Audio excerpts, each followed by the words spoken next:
इसको नेपोलियन का मतलब चाहिए। 9वीं 10वीं पास करके ही तो 11 12th में पहुंचे होंगे और 11 12th पास करके ही ग्रेजुएशन में पहुंचे होंगे। ये बात तो तय है। ऐसा कैसे हो सकता है कि यदि आपने 9वीं 10वीं पास करी है और आपने नेपोलियन का नाम नहीं सुना है? ऐसा कैसे हो सकता है? तुम्हारे इन्हीं सवालों से पता चलता है कि हिंदुस्तान का जो एजुकेशन सिस्टम है, जो शिक्षा प्रणाली है, वो कितनी ज्यादा बदतर और कितनी ज्यादा खराब है। फिर आप लोग कहते हैं कि हम बेरोजगार हैं, फिर अपने नामों के आगे बेरोजगार लगाकर फेसबुक प्रोफाइल बनाते हैं।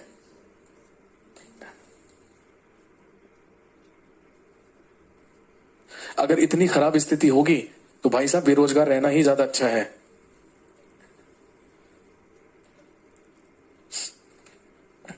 एक तो वैसे ही हमारे देश में संसाधन कम और पब्लिक ज्यादा, ये बात साबित हो चुकी है पिछले 1 महीने में। आप जानते हैं अच्छी तरीके से। लोग इधर उधर भाग रहे हैं, लोग इधर उधर भटक रहे हैं, ऑक्सीजन सिलेंडर से नहीं मिल रहे हैं। पहली बात तो ऑक्सीजन सिलेंडर कम, पेशेंट से ज्यादा, और ऊपर से जो ऑक्सीजन सिलेंडर थे भी वो सारे के सारे लोगों ने अपने घरों में ही जमा कर लिए। क्योंकि आप सब जानते हैं कि हमारे देश में लोगों के पास कमाई करने का कोई साधन तो है नहीं, तो लोग सोचते हैं कि लोगों की जान दांव पर लगाकर भी अगर पैसा कमाया जाए तो कमा लिया जाए, कोई दिक्कत नहीं है। क्योंकि आप सब जानते हैं हम लोगों के अंदर ह्यूमैनिटी और मानवता नाम की तो कोई चीज ही नहीं बची है। पिछले 1 महीने में, ठीक है, मैंने अपनी आंखों से ये सारी की सारी चीजें देखी हैं, सारी की सारी चीजें। ऑक्सीजन सिलेंडर, बताइए, ऑक्सीजन सिलेंडर जिसकी कीमत 1500 रुपए 2000 रुपए होती है, लोग 50-50 हजार रुपए में, 60-60 हजार रुपए में ऑक्सीजन सिलेंडर दे रहे हैं। खुद सोचिए आप, ये हालात है। क्योंकि जो बेचने वाला है वो इतना बेशरम हो चुका है कि उसे तो भगवान से भी डर नहीं है, वो तो खुदा से भी नहीं डरता। आप खुद सोचिए। मुझे तो यही लगता था आज तक कि इस धरती पर, खासकर हमारे देश में जो रहने वाले लोग हैं, ये पुलिस प्रशासन से तो खैर डरते ही नहीं है, अपने माँ बाप से तो ये डरते ही नहीं है, लेकिन मुझे लगता था कि एटलीस्ट यार ये लोग भगवान से तो डरते हैं। धर्म के अंधे लोगों का देश है ये हिंदुस्तान। तो मुझे लगा कि जब लोग इतना जय श्री राम के नारे लगाते हैं, जब इतना अल्लाह अल्लाह करते हैं, तो मुझे लगा कि कम से कम ये लोग भगवान से तो डरते होंगे, ये लोग खुदा से तो डरते होंगे। लेकिन पिछले 1 महीने में इन नालायक लोगों ने ये बात साबित कर दी है कि ये लोग भगवान और खुदा से भी नहीं डरते भाई। इन लोगों को इस बात की भी चिंता नहीं है कि सामने किसी की जान जा रही है और ये वहां पर भी सोच रहा है कि वो पैसे कमा ले। धिक्कार है ऐसे लोगों पर, धिक्कार है ऐसे देश पर, और धिक्कार है ऐसे धर्म और मजहब पर जो हमें आज तक मानवता ही ना सिखा पाया। धर्म तो बहुत दूर की बात है, हम लोगों के अंदर तो आज तक मानवता नहीं आई, फिर किस बात का धर्म और किस काम का धर्म? खुद सोचिए।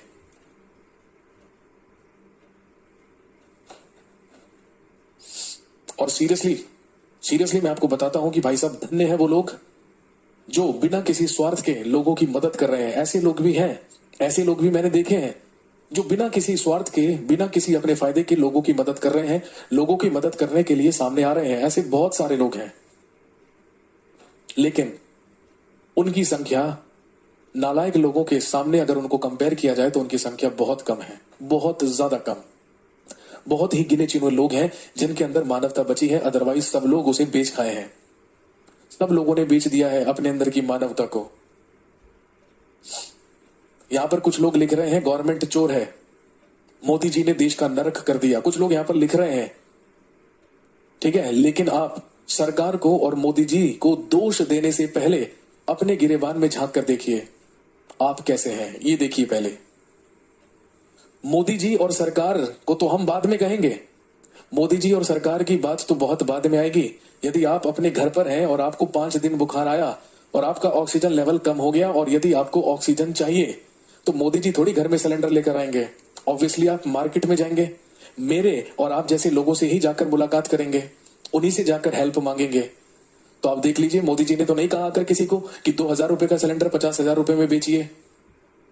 ये काम कौन कर रहा है? ये हम लोग कर रहे हैं, ये हमारे देश की जनता कर रही है। इसमें सरकार का क्या दोष भाई? इसमें क्या करेंगे मोदी जी? खुद बताइए आप। बहुत आसान है हर चीज में प्रधानमंत्री को दोष देना, हर चीज में सरकार को दोष देना बहुत आसान है, ये कोई भी कर सकता है, ठीक है। लेकिन हम सब लोगों के अंदर की मानवता मर चुकी है, ये बात हमने साबित करी है पिछले सिर्फ 1 महीने में। और ये आप अच्छी तरीके से जानते हैं, हमारे देश में इस समय क्या हालात चल रहे हैं ये आप अच्छी तरीके से जानते हैं। और मैं इतने दूर के एग्जाम्पल क्यों ले रहा हूं, आप खुद सोचिए। कल मैं 20 दिन के बाद आया हूं, 20 दिन के बाद। यहां पर जब मैंने आकर कल कमेंट पढ़े ना, तो कमेंट पता क्या थे? इतने दिन से कहां गायब थे, इतने दिन से क्यों नहीं आए, क्लास क्यों नहीं लिए। हम इतनी दूर की बात क्यों कर रहे हैं, आप अपने आप को ही देख लीजिए।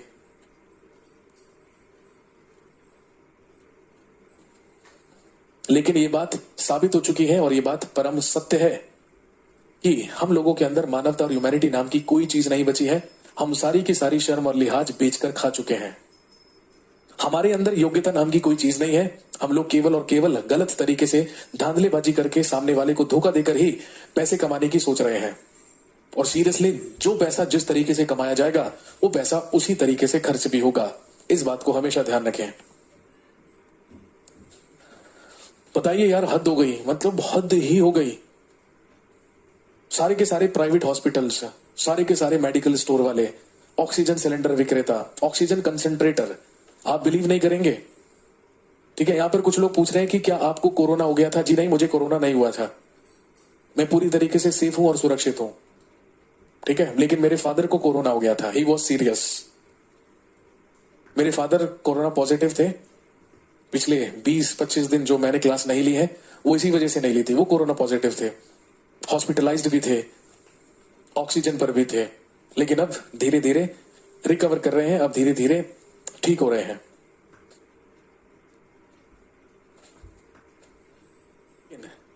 ये बात तय है। ऑक्सीमीटर्स छोटी सी चीज है, छोटा सा उपकरण है, छोटा सा इक्विपमेंट है ऑक्सीमीटर।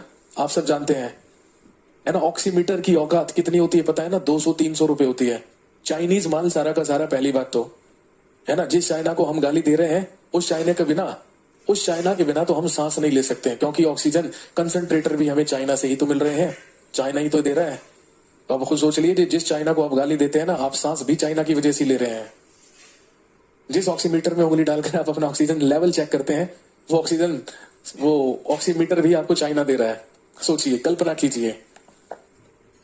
200 रुपए औकात नहीं है एक ऑक्सीमीटर की, 3-3 हजार रुपए में बिक रहे हैं, 5-5 हजार रुपए में बिक रहे हैं मार्केट में। ये हालात है हमारे देश के। लेकिन सीरियसली यार,